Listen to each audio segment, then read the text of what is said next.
Else కేస్‌లో నేనేం చేస్తున్నాను, సింపుల్‌గా ఆ ప్రొడక్ట్ లేదు అనంటే రిసోర్స్ నాట్ ఫౌండ్ అని ఈ మెసేజ్‌ని సెండ్ చేస్తాను. అండ్ దీంతో పాటు నాకు స్టేటస్ 404 అని చెప్పేసి కూడా సెండ్ చేస్తున్నాను. మనకేంటి అనంటే ఒక స్టాండర్డ్ ఉందన్నమాట. ఆ స్టాండర్డ్ ఏంటి అనంటే మనం సింపుల్‌గా ఏదైనా రెస్పాన్స్ ఇచ్చేస్తున్నప్పుడు గాని ఆర్ ఎల్స్ ఎర్రర్ వచ్చినప్పుడు గాని సింపుల్‌గా మెసేజ్‌లు మాత్రమే ఇవ్వకుండా మనం ఏంటంటే స్టేటస్ కోడ్స్‌ని కూడా పంపిస్తాం ఫ్రంట్ ఎండ్‌కి. అంటే రెస్పాన్స్ లాగా స్టేటస్ కోడ్స్. ఇప్పుడు నేను 404 అని పంపించాను. సో, 404 అనేది ఒక స్టాండర్డ్ స్టేటస్ కోడ్ అన్నమాట. సో, 404 అంటే రిసోర్స్ నాట్ ఫౌండ్, అలాంటి పేజ్ నాట్ ఫౌండ్ ఇలాంటి ఎర్రర్స్ ఎప్పుడైనా మనకి వచ్చినాయి అనుకోండి, అప్పుడు మనం స్టేటస్ కోడ్ అనేది 404 పంపించాల్సుంటది. ఓకే. సో, ఈ 404 పంపిస్తే మనకి ఫ్రంట్ ఎండ్ డెవలపర్స్ ఏం చేస్తారంటే, ఈ వచ్చిన స్టేటస్ కోడ్ బేస్ చేసుకొని ఓకే. ఈ ఎర్రర్ దీనికి సంబంధించింది కాబట్టి బేస్డ్ ఆన్ ఆ టైప్ ఆఫ్ స్టేటస్‌ని బట్టి వాళ్ళు ఆహ్, ఫ్రంట్ ఎండ్‌లో హ్యాండిల్ చేసుకుంటారు. కొన్ని లాజిక్స్ రాస్తుంటారు. సో, 404 స్టేటస్ వస్తే వేరే పేజ్‌కి రీడైరెక్ట్ చేయి. సో, ఇలాంటివన్నీ కూడా వాళ్ళు చేస్తా ఉంటారు.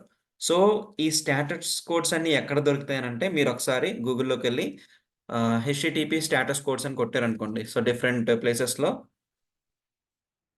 ఓకే. హెచ్‌టిటిపి స్టేటస్ కోడ్స్ అని కొడితే మనకి డిఫరెంట్ ప్లేసెస్‌లో ఆ స్టేటస్ కోడ్స్ అన్నీ వస్తాయి. సో, ఫస్ట్ లింక్ మీరు క్లిక్ చేసి చూస్తే దాంట్లోనే చెప్తారనమాట. Right. So, HTTP response status codes indicate whether a specific HTTP request has been successfully completed. అంటే సక్సెస్‌ఫుల్‌గా కంప్లీట్ అయిందా లేదా? ఒకవేళ ఏదన్నా ఎర్రర్ వచ్చినా, సంథింగ్ ఏదైనా రాంగ్ ఉన్నా, ఆర్ ఎల్స్ మీకు పర్మిషన్స్ లేకపోయినా, ఇలాంటివన్నీ కూడా ప్రాపర్‌గా చెప్పడం కోసం, మనం ఇక్కడ కొన్ని కోడ్స్ ఉన్నాయన్నమాట. ప్రతీది కూడా ఒక కోడ్. ఇప్పుడు మీరు క్లయింట్ ఎర్రర్ రెస్పాన్సెస్ అని ఉంది కదా! ఈ క్లయింట్ ఎర్రర్ రెస్పాన్సెస్‌లో చూసారనుకోండి, 400 బ్యాడ్ రిక్వెస్ట్ అంటే ఈ స్టేటస్ కోడ్‌ని ఎప్పుడు పంపిస్తాం? అంటే 400ని ఎప్పుడు పంపిస్తాం? 401 అంటే అనాథరైజ్డ్ అండ్ 402 అంటే పేమెంట్ రిక్వైర్డ్. సో, ఇవన్నీ కూడా మన అప్లికేషన్ చేస్తున్నప్పుడు ఏదో ఒక టైంలో ఇలాంటి ఎర్రర్స్ అన్నీ వస్తానే ఉంటాయి. రైట్? సో, అలాంటి టైంలో మనం ఆ స్టేటస్ కోడ్ కూడా పంపిస్తే ఫ్రంట్ ఎండ్ డెవలపర్‌కి అర్థమవుతది. ఓకే. ఈ ఎర్రర్ వచ్చింది విత్ ఈ స్టేటస్ కోడ్ కాబట్టి మనం పంపిన మెసేజ్‌తో సంబంధం లేకుండా వాళ్ళ రిక్వెస్ట్‌ని, వాళ్ళ రెస్పాన్స్‌ని హ్యాండిల్ చేస్తారు ఎర్రర్ వచ్చినా గాని. రైట్? సో, ఆర్ ఎల్స్ మనం ఎవ్రీ టైమ్ మనం పంపించే మెసేజ్‌తోని లైక్ ఇక్కడ ఇచ్చారు కదా! సో, పేమెంట్ సంథింగ్ అనాథరైజ్డ్ అనంటే ఒకలాగా. సో, పేమెంట్ రిక్వైర్డ్ అని చెప్పేసి ఒకటుంది. రైట్? సో, ఇలా ఏదైనా మెసేజ్ పంపిస్తే ఆ మెసేజ్‌ని కంపేర్ చేసుకొని దాంతో హ్యాండిల్ చేయడం కన్నా, జస్ట్ ఈ స్టేటస్ కోడ్స్ బట్టి లాజిక్‌ని హ్యాండిల్ చేయడం ఈజీ అవుతది ఫ్రంట్ ఎండ్ నుంచి. అందుకని మనకి స్టేటస్ కోడ్స్ కూడా మెయింటైన్ చేస్తూ ఉంటాం. సో, ఎప్పుడైనా ఏపీఐస్ క్రియేట్ చేస్తున్నప్పుడు గుర్తుపెట్టుకోండి మీరు డేటాని రిటర్న్ చేసేటప్పుడు స్టేటస్ కోడ్‌ని కూడా పంపించడం బెస్ట్ ప్రాక్టీస్. అండ్ ఆ స్టేటస్ కోడ్స్ కావాలనంటే ఈ లింక్ అనేది నేను మీకు ఒకసారి చాట్‌లో పేస్ట్ చేస్తాను. ఒకసారి చెక్ చేయండి. ఓకే. సో, దాంట్లో డిఫరెంట్ స్టేటస్ కోడ్స్ ఉంటాయి. ఎప్పుడు ఏ స్టేటస్ కోడ్ యూజ్ చేయాలనేది కూడా మనకి తెలుస్తది. సో, ఇక్కడ 404 ఎందుకిచ్చానంటే, మనం ఏదైతే ఐడీ ఇచ్చామో, ఆ ఐడీ అనేది అసలు ఇక్కడెక్కడ ఈటిలతో ఏ ఆబ్జెక్ట్‌లోనూ మ్యాచ్ కాలేదు. సో, మ్యాచ్ కాలేదు కాబట్టి దట్ ఈస్ 404 అని జెప్పేసి మనకి రిటర్న్ ఇస్తుంది. రైట్? సో, 404 అని జెప్పేసి మనకి రెస్పాన్స్‌లో వస్తుందనమాట. అండ్ నేనిక్కడ చూస్తే నాకు 404 ఎక్కడ కనిపించట్లేదు. రైట్? సో, పోస్ట్‌మ్యాన్‌లో నేను ట్రై చేశాను. అప్పుడు నాకు 404 ఎక్కడ కనిపించలేదు. అవునా? కానీ నేనిది కాపీ జేసి ఓకే. ఈ రిక్వెస్ట్‌ని కాపీ జేసి నేను బ్రౌజర్‌లో పేస్ట్ చేస్తాను. రైట్? బ్రౌజర్‌లో కూడా మనం గెట్ కాల్స్ చూడొచ్చు. అవునా? సో, బ్రౌజర్‌లో పేస్ట్ చేసే ముందు నేను ఇన్స్పెక్ట్ జేస్తాను. ఓకే. ఇన్స్పెక్ట్ జేసి నెట్వర్క్‌లోకెళ్ళి చెక్ చేస్తున్నానిక్కడ. Right. Resource not found. Okay. This is fine. Resource not found ఎలానో వస్తది. అండ్ మీరు ఇక్కడ చెక్ చేస్తే చూసారా? ఈ హిట్ ఈ రిక్వెస్ట్ అనేదెళ్ళింది. సో, రిక్వెస్ట్ ఎళ్ళింది. అండ్ మీరు హెడర్స్‌లో చెక్ చూస్తే స్టేటస్ కోడ్ అనేది ఏమొచ్చింది మనకి 404 నాట్ ఫౌండ్ అని జెప్పేసొచ్చింది. అవునా? ఈ స్టేటస్ కోడ్ అనేది ఆటోమేటిక్‌గా నేనేమి నాట్ ఫౌండ్ అని ఇవ్వలా. జస్ట్ 404 రిటర్న్‌లో స్టేటస్ కోడ్ అసైన్ చేశాను. సో, ఇది ఆటోమేటిక్‌గా 404 నాట్ ఫౌండ్ అని చెప్పేసి వచ్చేస్తుంది.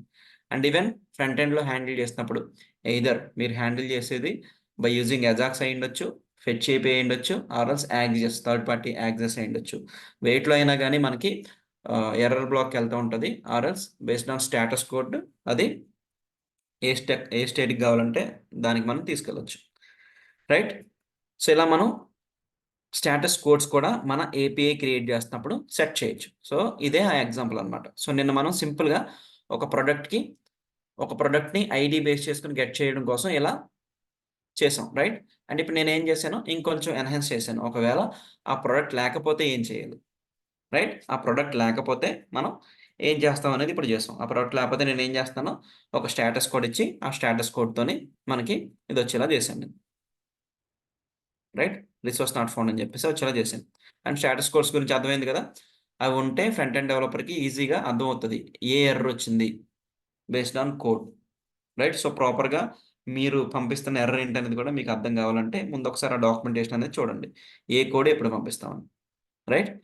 అండ్ ఇక్కడ మీరు అబ్జర్వ్ చేస్తే నేను నెస్టెడ్ థింగ్స్ లాగా పెట్టాను. సో, ఇదేంటి అనంటే మనకి ఆహ్, సంథింగ్ లైక్ ఒక చైనింగ్ లాగనమాట. సో, స్టేటస్ ఆఫ్ 404 ఇచ్చిన తర్వాత సెండ్ అని పంపించినా ఓకే. అలానే ఇక్కడ కూడా రెస్పాన్స్ డాట్ స్టేటస్ ఆఫ్ 200 అని ఇస్తే అది సక్సెస్ అనమాట. 200 అనేది సక్సెస్. ఎప్పుడైనా మనకి ఒక రిక్వెస్ట్ వచ్చినప్పుడు ఆ రిక్వెస్ట్ అంతా పర్ఫెక్ట్‌గా ఉంది. డేటా అనేది ఈజీగా ఇవ్వగలుగుతున్నాం అని అనుకుంటే దాన్ని మోస్ట్‌లీ అది 200లోకి ఎళ్తది. సక్సెస్ అనేది. రైట్? సో, సక్సెస్ కోడ్ ఇచ్చినా ఇవ్వకపోయినా అది 200లోకి ఎళ్తది. ఓకే. ఎందుకంటే డేటాను మనం ఈజీగా రిటర్న్ చేస్తున్నాం కాబట్టి. ఓకే.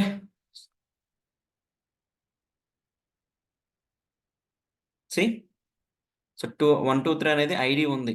అండ్ నేనిక్కడ స్టేటస్ కోడ్ అనేది ఏది ఇవ్వలేదు.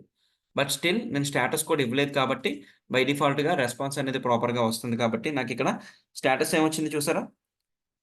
200 అనేది వచ్చింది. అవునా? అండ్ రెస్పాన్స్ చూస్తే మనకి సింపుల్‌గా ఐడీ 123 నేమ్ యాపిల్ ప్రైస్ 30 అని చెప్పేసి వచ్చింది. అవునా? అండ్ 124 క్లిక్ చేస్తే ఇది కూడా 200 వచ్చింది. ఎందుకు? ఈ 124 అనేది కూడా మనకి ఆ అర్రే లోపల ఉన్న ఆబ్జెక్ట్స్‌లో ఉంది. ఒకదానికి మ్యాచ్ అయింది. అందుకనే మనకి స్టేటస్ కోడ్ అనేది 200 ఓకే వస్తుందిక్కడ. అండ్ రెస్పాన్స్ అనేది ఇలా వాటెవర్ ఏదైతే ఆబ్జెక్ట్‌కి ఐడీ అనేది మ్యాచ్ అవుతుందో 124 అనేది అది తీసుకొచ్చి ఇస్తుంది. Right. So, this is what get method. So, ఇప్పటి వరకు మనం గెట్ మెథడ్ గురించి చెప్పుకున్నాం. అండ్ దెన్ ఆ గెట్ మెథడ్‌కి ఒక పారామీటర్ పాస్ చేస్తే, ఆ పారామీటర్‌ని తీసుకొని ఎలా డేటాని గెట్ చేస్తాం బ్యాక్ ఎండ్ నుంచి అనేది తెలుసుకున్నాం. రైట్? ఫైన్.